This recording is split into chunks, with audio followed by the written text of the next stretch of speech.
Hello again, YouTube. Got another video for you all today. So what I'm doing right now, I've got this linen panel and I'm just preparing a sketch for the oil painting that I'm going to be working on.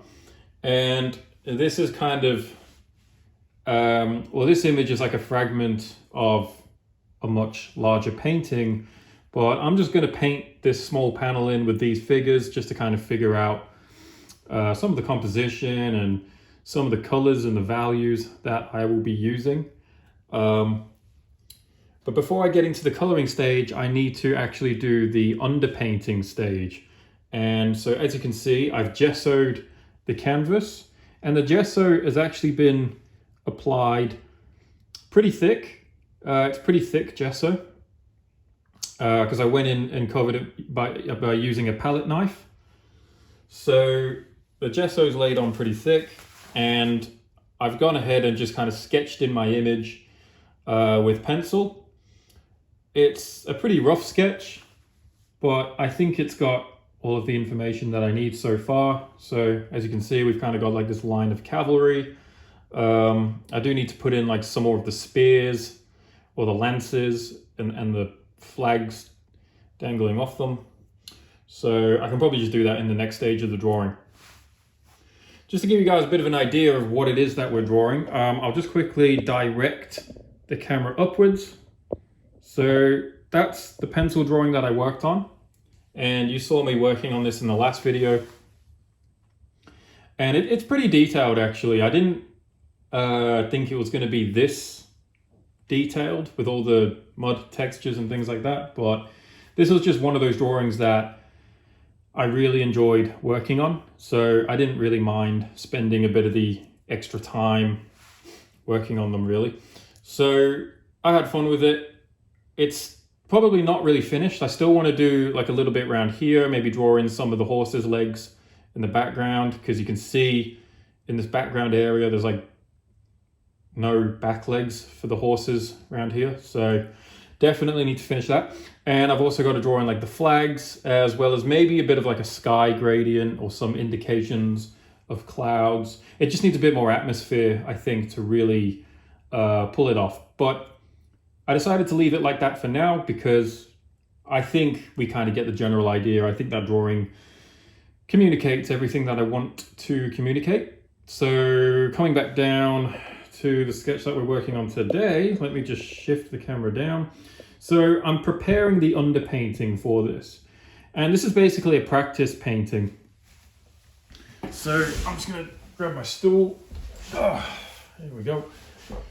So I'm gonna paint this the same way that I would paint the larger final painting. So I'm gonna be using several layers. I like to paint indirectly. Sometimes I like to paint directly, you know, alla primo, but for this one, I kind of want to do an underpainting, then another layer of paint, and then another layer of paint for like glazing and things like that. So that's how I'm going to be tackling this. But I've sketched in my figures with pencil, and I think the problem with that generally is that if you apply paint onto this as it is right now, the paint's just going to smudge all of the pencil work everywhere. And that's a bit of a problem. So in this video, I'm going to show you how I actually alleviate that problem. So we're going to be using ink. So I've got my brush. This is a size 0 watercolor brush, Winsor & Newton Cotman. I'm just going to use a very, very tiny brush because I'm really just painting in the line work.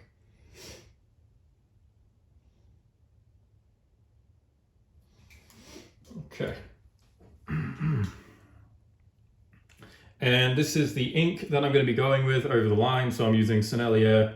This is a sanguine ink, so it's quite red, but it's a nice color. I like it. So, oh, that's not even on camera. Hang on a sec.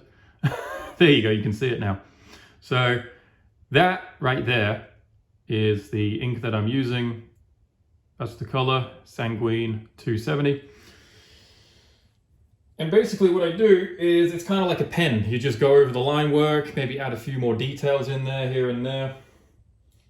And basically what I do is I just dip my brush into the, straight into the jar and paint it on the canvas. Now what that does is it stains the line work into the canvas. So when I apply oil paint on top of that, the line work is completely preserved.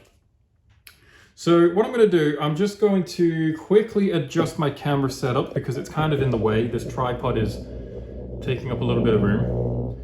So I'm just going to shift it there. I'm going to tilt the camera down here and I'm going to zoom in to the part where you're actually going to be watching. I might not record the whole process. I'll just kind of fill in this foreground figure and then you've kind of got the idea. So you can see that the line work that I've used is very basic. And the reason for that is because I'm working on quite a small scale and I'm only just kind of scratching away at the darker areas, kind of where the shadowy parts of the figures are going to go, essentially. So I've got my drawing above, which I can use as a reference. And then I'm sort of going in. Oh, that was a bit heavy, but that's okay. I think that worked. And I'm just using very delicate strokes of this brush. And I'm just filling in where the forms will be overlapping.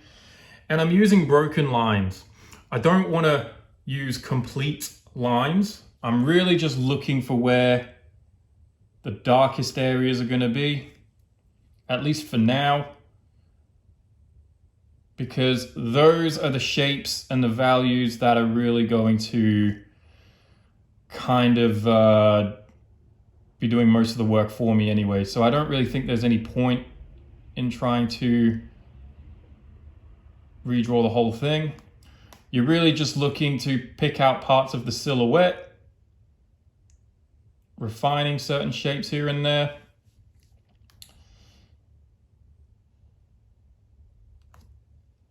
And the whole way through, I'm just using broken lines.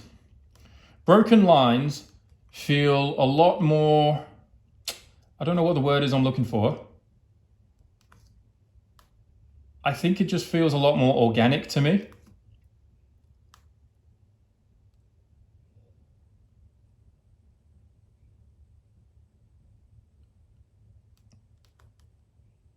Because when you use broken lines, a lot of the other shapes are kind of, well, there's the shapes you can see, which is, you know, the shapes that I've drawn in. And then there's the shapes that you can't see, the invisible shapes. And those shapes are implied by their environment, by what they're surrounded by. So that's kind of how I'm drawing this thing. Like I'm indicating parts of the silhouette, like this part of the horse here, maybe where that part of the anatomy juts out from the bottom. There's like this sort of divot there. And then I kind of just leave the rest and suggest everything else, you know. It's quite a slow process because I'm not rushing through it. I'm actually being quite careful with my lines, as you can tell. And, you know, if I had to draw everything, then yes, this would probably take forever. But the good news is that I'm not drawing everything. I'm just picking out certain parts, certain shadow shapes, certain areas that would likely be in darkness. And I'm kind of using my knowledge of light and shadow to indicate these things. Now, I wish I had a smaller brush to really get into some more of those details, but unfortunately, as it is, this is kind of all I've got.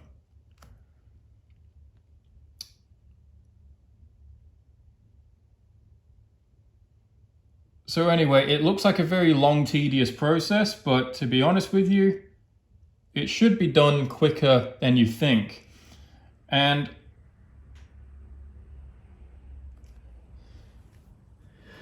that's the thing.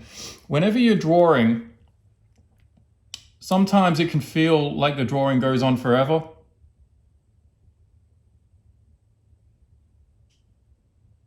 You know, like you might be working on this horse's head, for example, and you just think, oh my God, this drawing's going to kill me.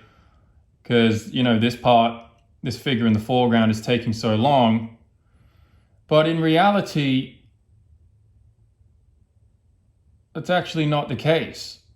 Because this figure in the foreground might take you a bit longer.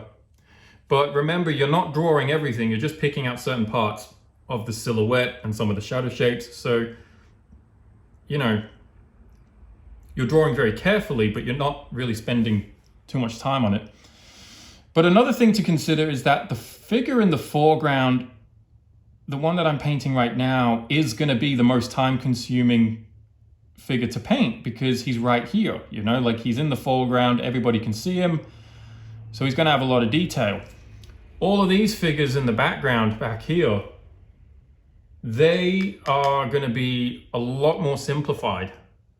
In fact, I could probably just get away with just sort of painting around the outline and that's it, because I wouldn't have to do much with those guys.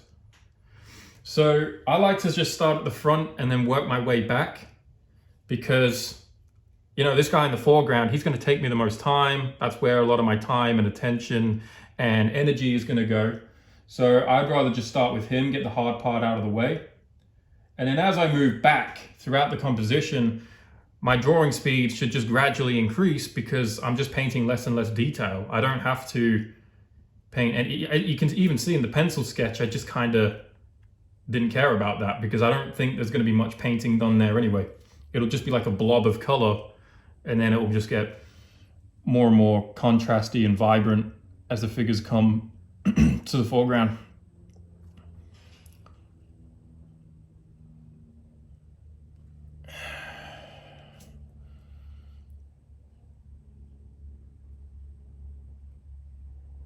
And I remember there was a guy that asked me, you know, do I ever get tired of drawing the same subject so many times? Yeah, sometimes it gets tedious, but to be honest with you, most of the time I'm okay with it. I think that's kind of how you know if it's going to be a good painting or not. I think you have to try and draw something multiple times over to really understand whether you're gonna like it or not. If you draw something once and then that's it, then maybe it wasn't as good a composition as you thought it was, for example. But, you know, I've drawn the pencil drawing here and now I'm doing an oil painting, and then I'm gonna have to do, you know, like I've been doing these smaller scale oil studies as well. I'm drawing the same subject multiple times and I'm still having a blast. Which means that I think this painting is going to be a good one, hopefully.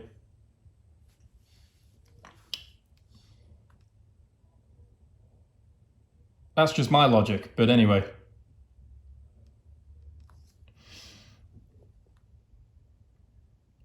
Yeah, I think that's how you know if a painting's going to be good or not, because, you know, you don't mind drawing the same thing multiple times over.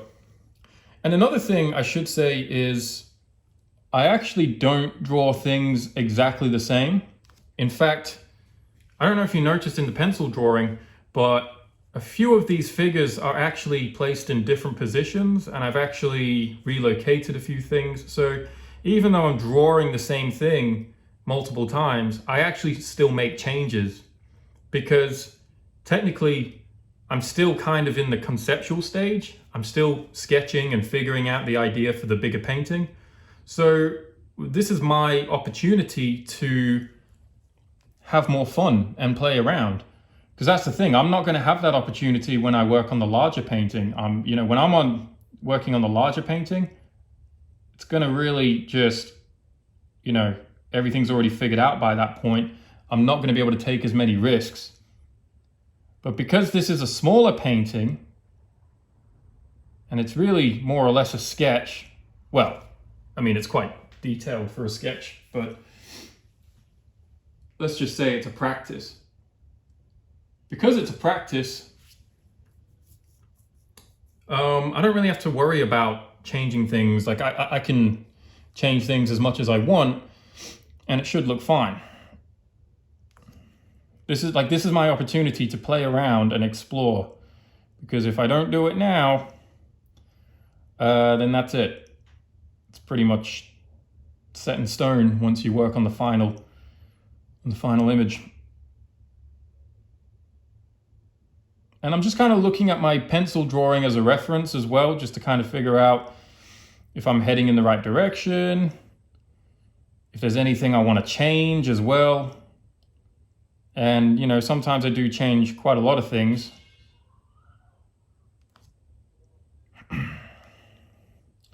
All right, so that's that horse's head done.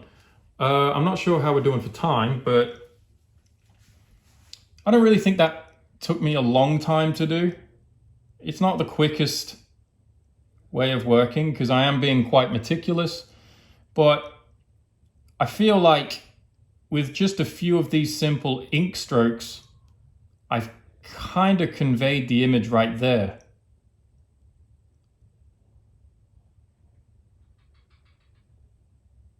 I'm just going to kind of draw in some of like the shadow underneath the mane, which might get a little bit heavy around here. And this is kind of the secret to this kind of drawing. Like, it shouldn't take you too long because, again, you're just picking out certain things. But the things that you do draw, you should draw carefully and you should be meticulous. Okay? So, yes, being meticulous and being detailed is very time consuming. But on the other hand, you're only picking out a couple of things here and there and then you're just leaving it. And that way of drawing, I think really just comes with experience, to be honest with you. I think it's just something you have to practice in order to get good at. So that's that horse's head. I'm going to move on to the next horse's head. And then I'll move on to the next one, and then the next one, and the next one. So this is kind of how I'm working. Because you might think, well, why don't I just finish this whole figure in the foreground? What I like to do is, I think there's kind of like what I would call an hierarchy,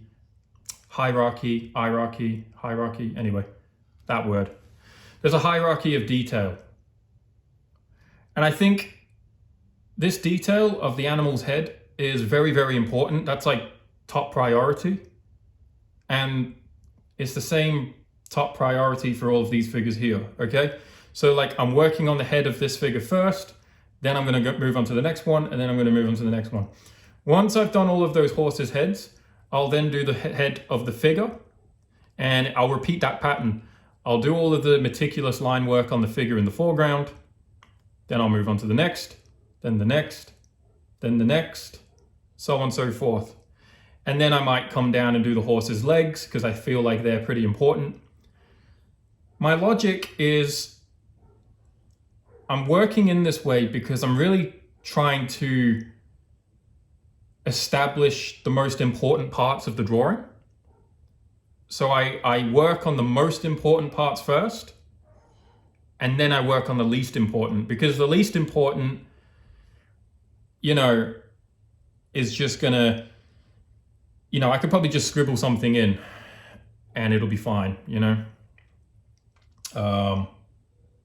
I don't think I explained that very well, but hopefully you'll understand what I'm talking about when this image is finally complete. But basically, you want to put all your time and attention into the things that actually matter. And anything that doesn't matter, you know, for example, like maybe this area here in the back, or maybe one of these figures in the background, you just kind of save for last. And that's the correct way of working, because, you know, a couple of hours later, when you're in the drawing process, you do get fatigued, you do lose energy, your brain doesn't process information as well because you're so exhausted. So, you know, it's kind of risky working on something important when you're not really mentally equipped, which is why I think it's better to work on the important details first, like the heads, for example, because the head gives a lot of context to the rest of everything. Work on those details first while you are you know, fresh and ready to go. And then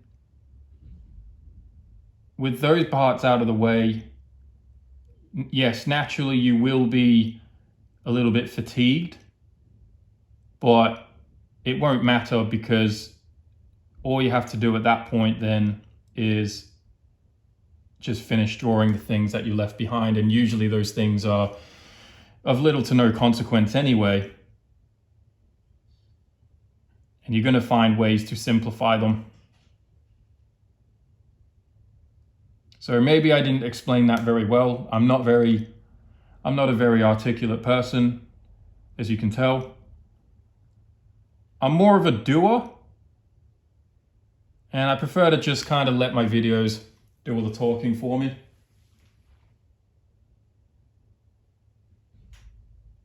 But hopefully the way I explained it, hopefully I explained it somewhat well enough that you can understand. Yeah, it would be good if I just had a slightly finer brush. I mean, that's the thing. Part of the problem is that this canvas is a bit on the smaller side, so I don't really... I mean, look, the good thing is that having a bigger brush does prevent me from getting into too much detail, because I do fall for that quite a lot, and I think a lot of artists do. But some details are important. That's the thing. Like, I'm all for simplification, but some details do absolutely need to be addressed. They do need to be indicated. You can't just simplify everything. In fact, detail is important. Yes, we simplify. We do simplify drawings quite a lot, but we simplify drawings usually with the intention of bringing in the detail later. Because it's the details that I think really make a painting or a drawing look actually finished. That's not always the case. I mean, obviously, if you do like a plein air, for example, then simplification is good, because really, when you're painting outdoors, you're really just painting light and shadow. It's kind of the idea. But for this kind of more meticulous kind of artwork, I think the details do matter. And right now I'm kind of struggling getting them in, but you know, it's okay. We can make it work.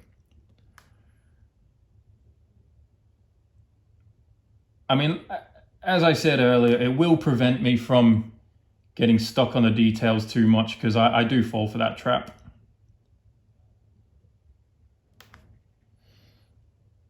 And it sounds like I'm contradicting myself. You know, it sounds like, you know, detail is bad, don't pay detail because you need to simplify.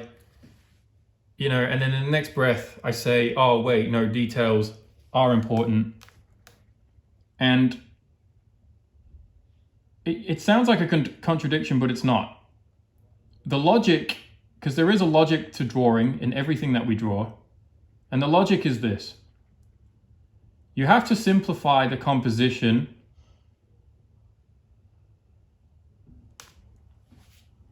because it gives you a better idea of the overall picture. You know, things like proportions, things like light, color, you know, where the shadows are going to be. You know, these are all big things. These are things that need to be simplified. And, you know, having a simplified image will help you to keep in control of all of those different elements. But it doesn't end there, because that's the foundation from which you build on top of.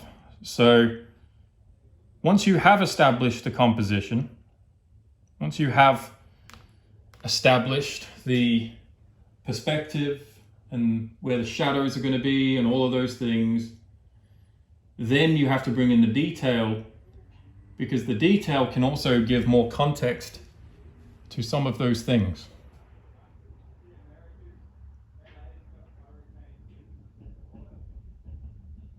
And the detail will help to make the image look more finished.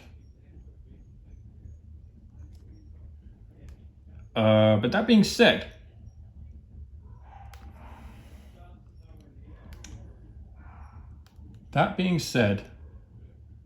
when you do add detail, when you're up to that stage, you need to be selective.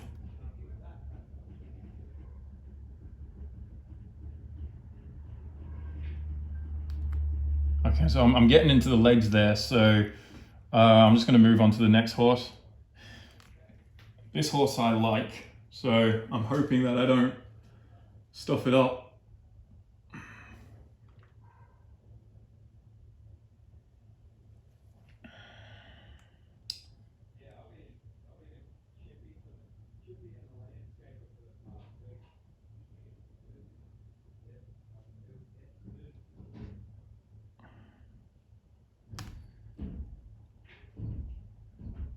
I really like the pose of this horse.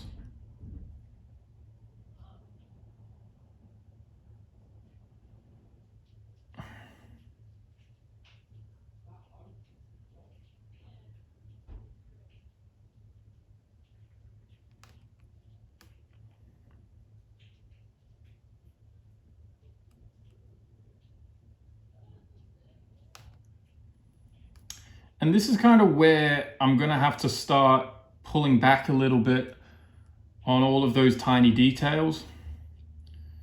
So I need to be even more selective, and I'm gonna have to think about what details are gonna serve me and which details are not. I'm also gonna have to think about what kind of marks I can make to give the illusion of detail.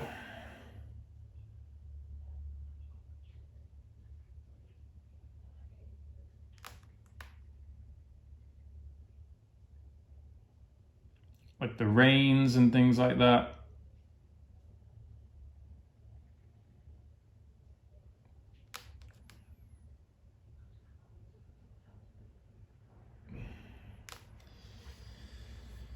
It's looking okay.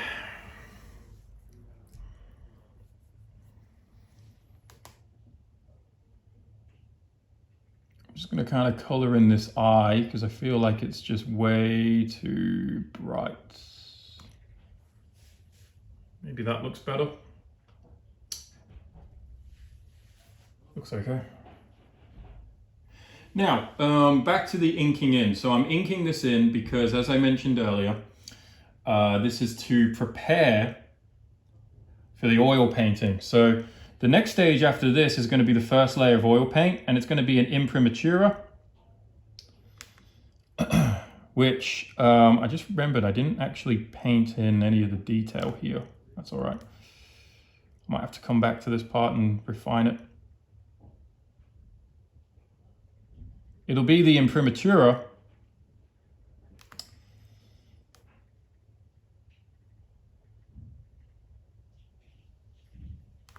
which is basically kind of like a golden brown underpainting. It's going to be like a very light coat of like this golden tone. And then I kind of go into the shadow shapes with a small brush, and I kind of pick out where the shadows are likely to fall. And it's basically a monochromatic painting. You could think of it like that. But the purpose of the imprimatura is to basically just indicate the light as well as develop the forms a little more and just kind of create a bit of a map for where your colors and your shadows are going to go.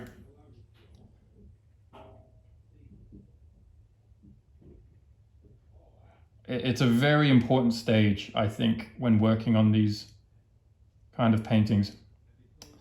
This stage that I'm doing right now, this is basically enhancing the line work that's already there.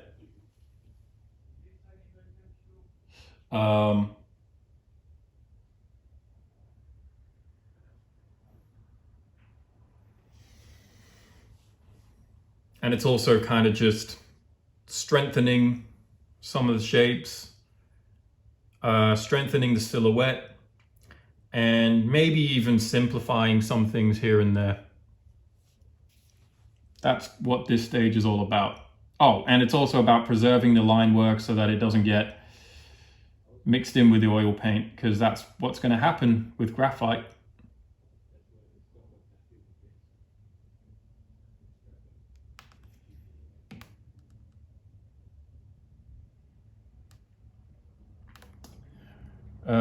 That ear looks a little bit, that's okay. You know, I'll just make this one a little bit taller.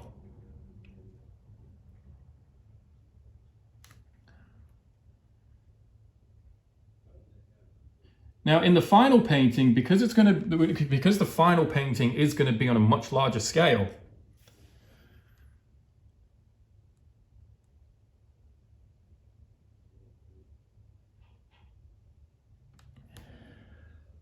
a lot of this line work will naturally be a little bit more detailed and a little bit more sophisticated on the larger painting. So, but this smaller scale painting is just going to help me get a bit of a practice run in before I commit to the larger piece, which is always a good idea. And again, if you're working with a good subject, then you shouldn't have too much of a problem with it. Should be enjoyable.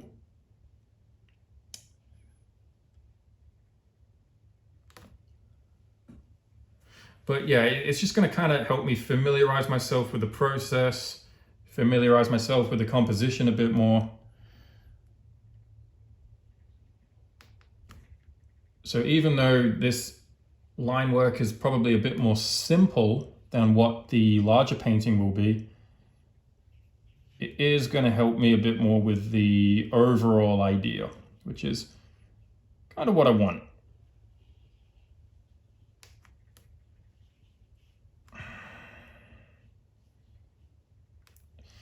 Working on a small scale like this, it kind of encourages me to really hone in on the pieces that are important and separate them from all of the things that are less important.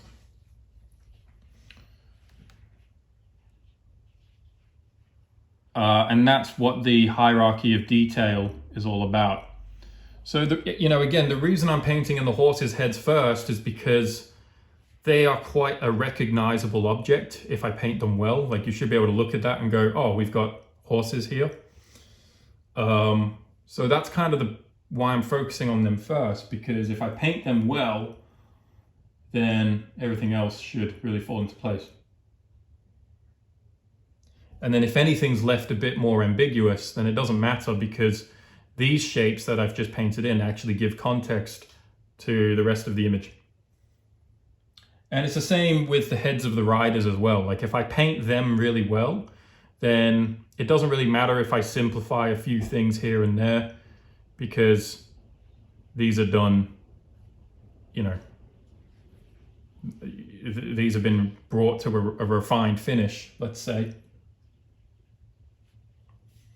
And it gives context to the rest of the drawing.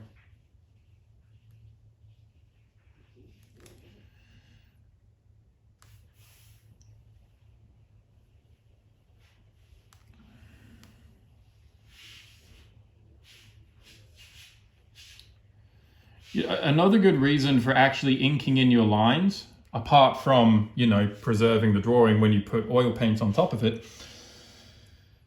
but another good reason is that it just gives you one more chance to refine the subject. It gives you a chance to make last-minute changes to the composition, to some of the shapes that you're working with.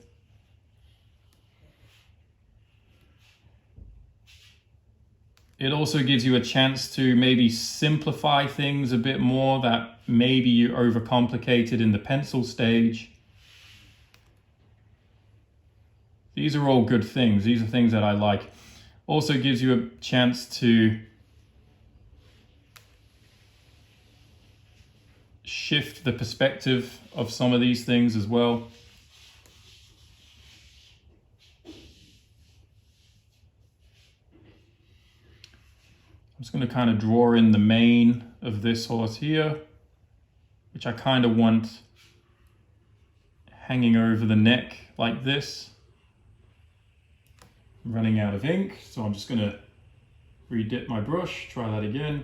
Just going to wipe the ink so I don't have too much.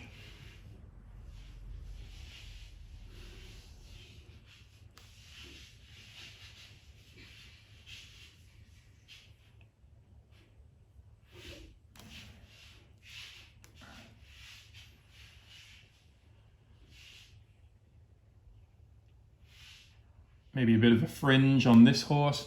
So yeah, this is the great thing about working with ink, and when you take your time, you can really change a few elements about the drawing that maybe you didn't like previously. And I just think that's such a good idea. I just think that's something you should really take advantage of as an artist, because essentially it just gives you a second chance to refine things. Okay, so we've got a horse here, which is sort of, kind of looks like it's facing towards the viewer. So I might just simplify that silhouette, maybe make it a little skinnier. Just need to kind of figure out a way to make that read better. And I'm not quite sure I got it, but oh well. So I think I might leave the video there today, and I'll prepare another video. Maybe I'll do a video of me going along with these guys as well.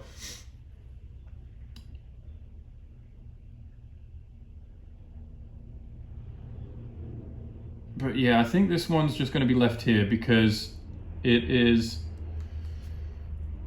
37 degrees Celsius where I'm living right now, and I'm just sweating like a pig in the studio. So that's why I'm going to wrap this up. It's very difficult to work like this, so I'm just going to take a breather. But anyway, I hope you enjoyed that one. I'll keep you updated on how this painting turns out. And I will catch you in the next video.